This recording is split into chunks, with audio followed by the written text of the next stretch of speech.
Good morning. Thank you for being here with us. We're getting dangerously close to the noon briefing, so I'd better start. Welcome to this press conference by Special Rapporteur on the situation of the human rights in Iran. He will make some opening remarks and then he'll take your questions. Thank you. Thank you very much. Can I just... Yes. Sorry. Yes? Okay. Yes, thank you. Good morning. Dear journalist colleagues and friends, it's good to see you here. I'm grateful to you all for your participation in today's press conference and indeed for your continuing global attention and interest in the rapidly unfolding events in the Islamic Republic of Iran.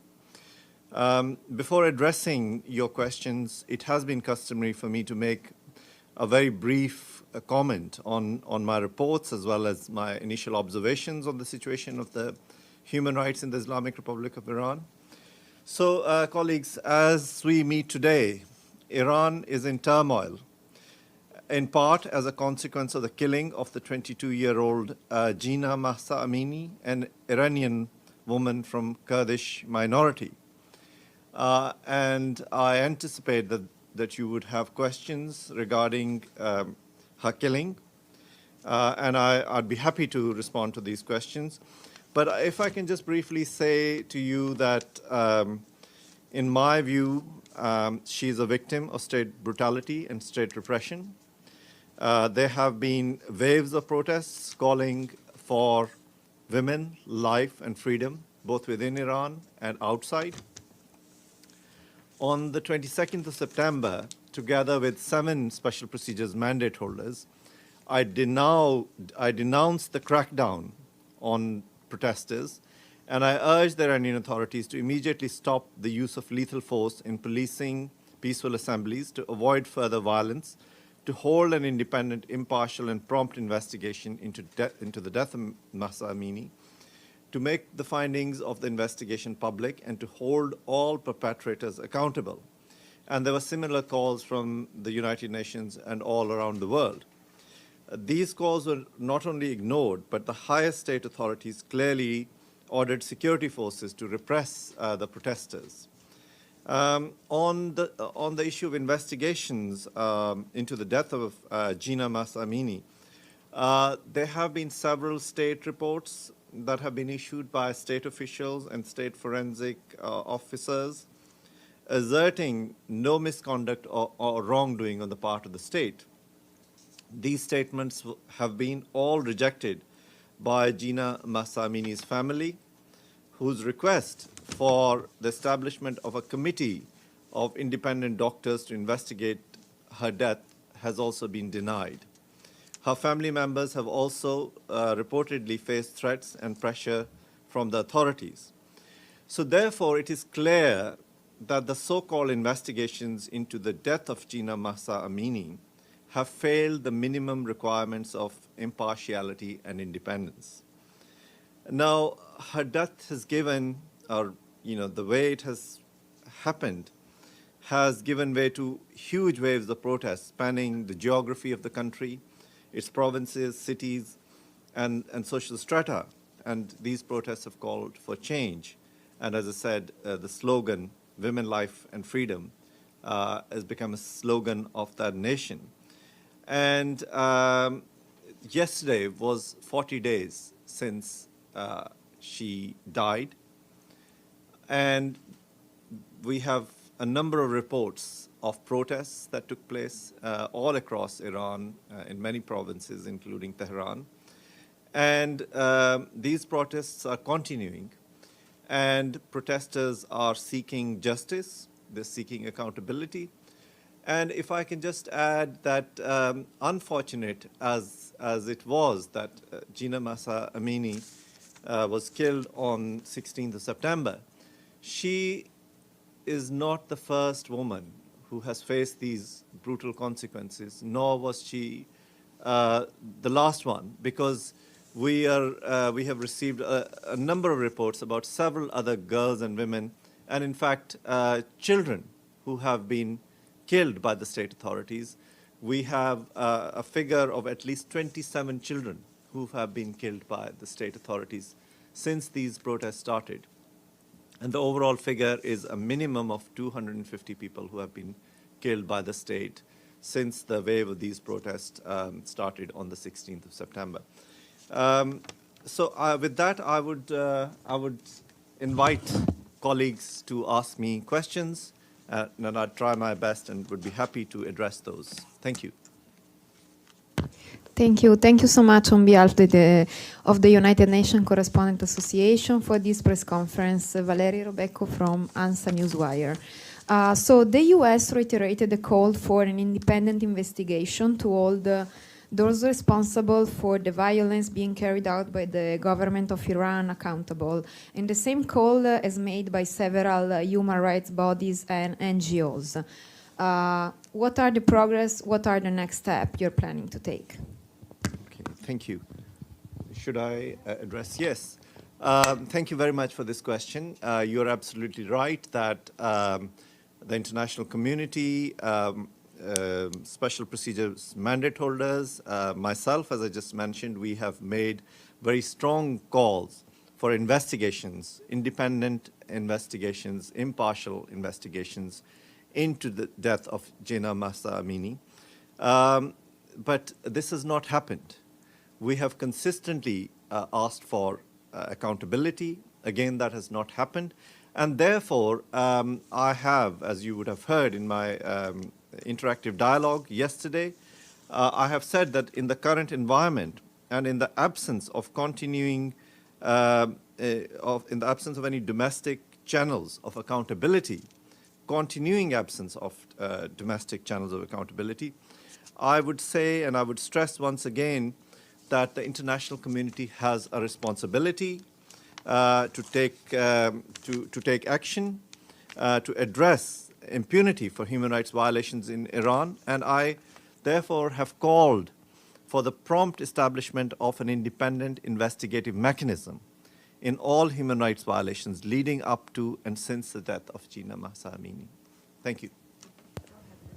Thank you. Majid Ghali, Rodaw Media Network. Thank you very much. I have three questions. The first one is, you said Gina Amini's killing is not the first one, and do you think it's a systematic issue in Iran? Do you think the Iranian government is targeting women? And the second question I have is about the Kurdistan of Iran. As you mentioned, the events, especially in the past few days in Mahabat and other areas, there's a lot of protests, a lot of even killing of protesters there. Can you give us an update what's going on there? And do you think there is the Kurds in Iran are specifically being targeted by the Iranian authorities?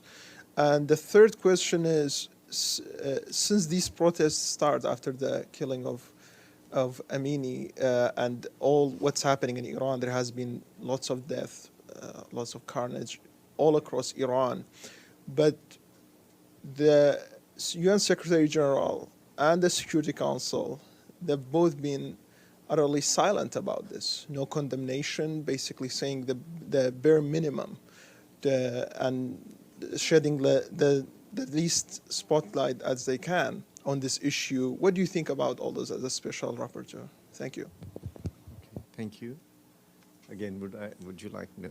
Okay, so I would address each of these issues one by one. The subject and the issue of the enforced law on hijab, as I have said previously, it's a violation of women's rights. It's a violation of women's fundamental human dignity. And that is why the women and girls in Iran, they have led this campaign, and there's a very strong movement from within Iran. Now, if you see at the laws that they have, the penal code, for example, which enforces the law on hijab, you can see that there are fines, but there are imprisonment up to 2 months. But not only that, there are morality charges and national security charges, which are much more draconian. And many women human rights defenders and many women who have defied this law have faced these very serious charges.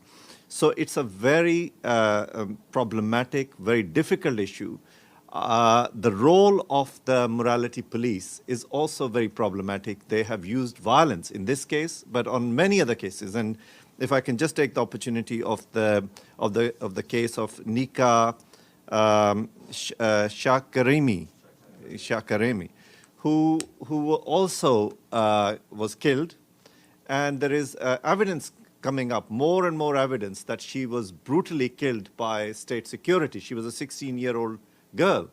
And therefore, there are very serious systemic problems in the role of the morality police.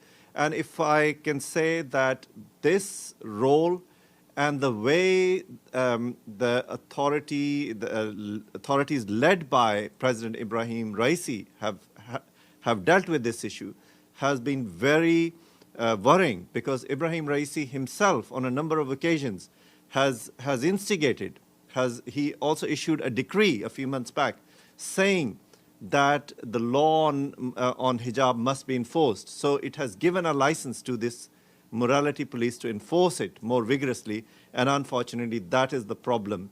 And this law needs to be abolished. You see, if we want integrity and dignity of women to be restored, that law must be abolished. On the subject of Kurdistan and the issue arising from Kurdistan, as you know that Kurdish people have historically and in contemporary terms are being denied their fundamental human rights. And I will just give you one example, that Gina is a Kurdish name, you see, but she was not allowed to use that name to register on the national register because the state does not allow Kurdish identity or Kurdish expression in any shape or form. So this is just a simple example of the repression which the Iranian state uses against the Kurdish people and, in fact, against other ethnic minorities. And Kurdish people have been denied so many rights, starting from the right to identity, right to language, right to represent themselves, right to expression.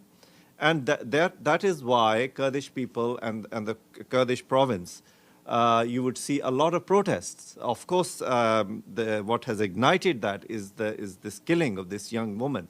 But they have historic grievances which have come to the fore. And you asked me about the deaths and the figures.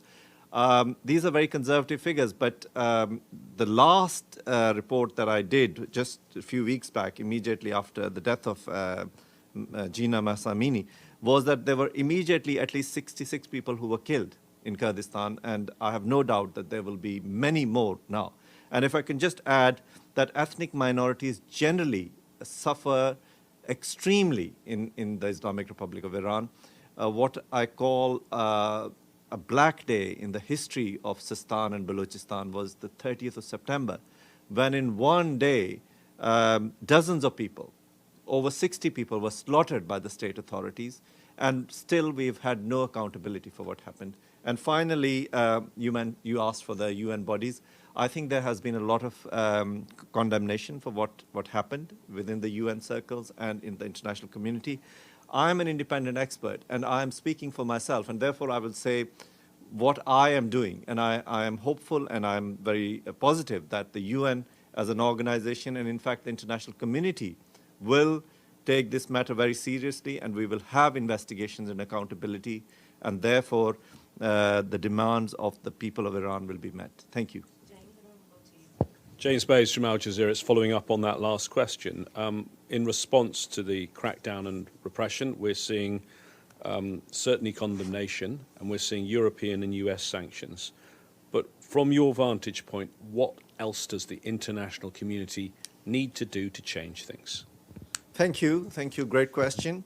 As I just explained earlier, in the current environment and in the absence of any domestic channels of accountability, which I see that there are none, I would ask the international community to set up an international mechanism, an investigative mechanism, And the role of that mechanism would be accountability for what has happened since the death of Gina Mahsa Amini and the deaths of all these people that we're talking about, including the case of Nika. Nika Shakar Armin. Thank you. Bahmak Alassi, BBC. If you did talk about the role of the hijab law and how this must be abolished, but is it time for your self and the United Nations perhaps to acknowledge that the people of Iran are far past this law and are asking for regime change? Can you keep looking the other way? Almost all slogans are calling for the toppling of the supreme leader. There are almost no chants about hijab anymore. It's about change of this regime. Should that acknowledgement be part of your report or part of the conversation at least? Secondly, on the number of deaths, do you have a way of confirming how many there are? Because what we're seeing is well beyond 250. And we know of multiple cases that families are being pressured not to talk about the fact that their loved ones was killed on the streets. We have video evidence of people who weren't even protesting and got shot as they were simply driving through a protest. So the numbers are far higher than 215 or 250. Is there a way for you to come back with new numbers? Is there a mechanism that you could do that? And lastly, you did talk about this international mechanism. How would that work? How would the regime, I don't know if you've had any meetings with them recently, if you could talk about any contacts that you've had with Iranian regime officials, but how could any of these mechanisms work with a regime that is not even responding to now your fifth report on the situation of human rights in Iran? Thank you. Thank you very much. Again, a set of great questions, so thank you. Well, on the first question, my focus is on the respect for human rights, you see. If you look at my report, which I issued to the Human Rights Council earlier this year, I recognized and I discussed the serious problems which exist within the constitutional and political system of the Islamic Republic of Iran, including the absence of separation of powers, the absence of democratic governance, the absence of rule of law. And that is where I want change. See, if these mechanisms and if these changes are brought forward, I think a lot of the fundamental rights can actually still be ensured. So my focus pretty much, and the focus of my mandate, is reform within the system, reform of human rights within the system. Key changes have to be brought, because if the system is not democratic, if there is no rule of law, if there's no separation of powers, you would not have accountability. You would not have fair trials. You would not have an independent head of judiciary. You would not have an independent president. And therefore, that is what I'm focusing on. On the subject of new numbers, clearly there has been a lot of brutality. There has been a lot of violence against people, and as you rightly, as you rightly mentioned and explained, there can be, and I have no doubt that there will be. In reality, there are far greater number of casualties and deaths than what I have just said. This is a very conservative figure, and this is what I get from the most confirmed sources. And I try to be as accurate in my reporting as possible. But you would see civil society and other international non-governmental organizations having different figures. But what I'm saying is that this is a minimum figure. But every death is too many. Every death, these deaths should not take place. That is the point. And that is where I think accountability is needed. And that is where I think that the international community must act now to set up an international investigative mechanism. And that leads me on to the next point that you also raised, is whether I've had meetings with the Iranians and what can actually happen in terms of having an investigative mechanism. Well, there are precedents where investigative mechanisms have been set up. There are a number of precedents. And the consent of the relevant state is not necessarily a prerequisite to set up these investigative mechanisms. It is the commitment of the international community to set up these investigative mechanisms. And therefore, I'm looking towards support from member states here so that they realize the gravity of the situation and true accountability is conducted through an investigative mechanism. Thank you. Thank you, Laura. Good to see you, sir. Yeah. Just a quick follow-up. You haven't mentioned if you have contacts actually with Iranian officials, and I wanted to ask you, I'm assuming your visit was not allowed into the country. Did the regime see your report before you published it? This is just the first technical question. Then I have another one. Okay, so you want me to answer this first? Okay, right. Okay, yeah, you're right. The Iranian authorities have not allowed me to visit the country. They have, in fact, not allowed me to visit the country ever since I took the mandate in 2018. But they have not allowed any of my predecessors either. This mandate, as you know, was renewed and restarted in 2011. So none of my predecessors, nor myself, we have not been allowed into the country. I repeat it so many times, and I repeat it today as well, if the authorities are listening. I should be allowed. I want to be there. I should be there now to report to you, to address all of these questions. But unfortunately, that's not happened. I have some engagement with the Iranian authorities. I always, and this is our protocol that whenever we prepare a report, we send it to the state, to the Iranian authorities for their comments. Sometimes they do comment on substantive matters, but a number of times, in fact, most of the times, it is just that this report is too political, I'm too biased, I'm as you heard yesterday, that my information is from anti-state, some terrorist groups. So they don't engage on the substance, and that is where I think there's a need for them to reform. We need to talk about substance, we need to deliver, and we need to have human rights laws respected and promoted within Iran. Yeah. Thank you. The second question is, this is not the first time that we see Iranians take to the streets. In fact, since the beginning of your mandate, perhaps we have seen many, and we hear from you a lot, actually. And it's always encountered by a brutal crackdown from the regime. Is there anything, though, about this particular protest, any signs that make you feel that this is probably, we're reaching the point of no return? Is this really, do you expect anything decisive to happen based on these protests? Thank you. Yeah, thank you. Right, a great question.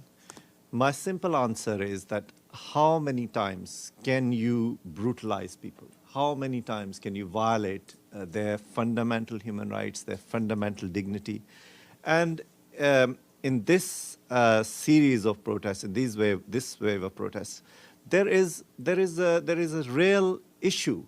What about women and girls of Iran? They have stood up. These are young people who are out on the streets. Women do not want to be oppressed and subjugated. They are young, bright, intelligent women. They see the world. I mean, the world is changing. The social media, we're seeing all of this happening. Iranian authorities, brutal as they are, repressive as they are, they cannot stop young people. They will not be able to stop this movement. And the point about previous occasions is that absolutely correct, that we saw that in 2019 as well. Hundreds of people were killed, and yet there was no accountability, there was no investigation, and that is why I think now is the time. If we do not do anything now, if we just kept silent, then what would happen to all of these millions of people in Iran? They will be subjugated, brutalized, and they will lose. There is a risk that they will lose hope, and there could be very serious consequences for these people. Thank you. Hi, this is Mehdi Agazamani from Voice of America Persian Service. You suggested international community can take some responsibilities to address immunity of the human rights violator in Iran. And would you please elaborate on it and let us know about the world community, what can do, what can action right now immediately to stop the violence against the people and stop it right now? Thank you. Important question. the starting point has been a global condemnation, which I see that all states, at least a majority of the states, have condemned, and they continue to condemn what the brutality which we are witnessing in the Islamic Republic of Iran. But that is not enough. That's what I'm saying, that there needs to be further, more important steps to be taken. So what I'm campaigning for, what I'm asking is that because there is absence of any domestic channels of accountability, the international community should set up an international investigative mechanism of what is happening in Iran to see and to investigate these very serious criminal offenses, hold perpetrators to account. There must be a thorough investigation, there must be accountability, and the international community must act. Otherwise, these millions of people would be subjugated and they would have no hope. Thank you. We have time for one last question. I have a question in the chat. Marian, please. Can you? Do you still have your question?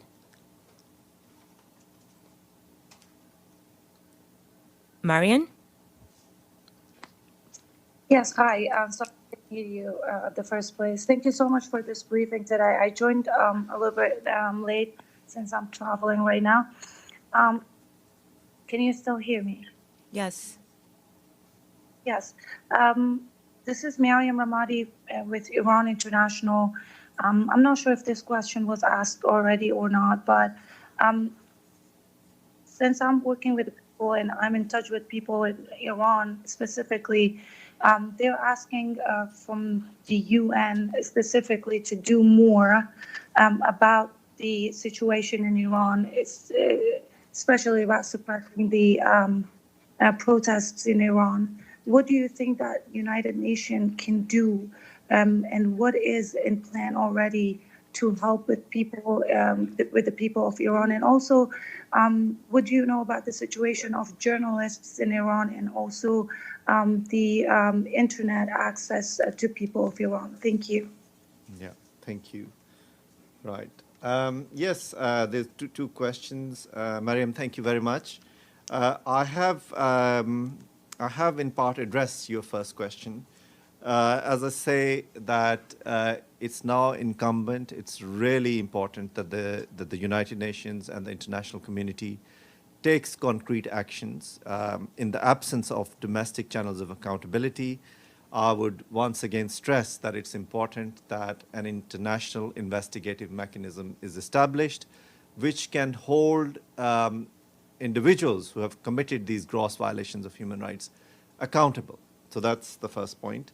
On the subject of journalists and internet issues, again, it's a very unfortunate situation. I have mentioned that in my presentation yesterday.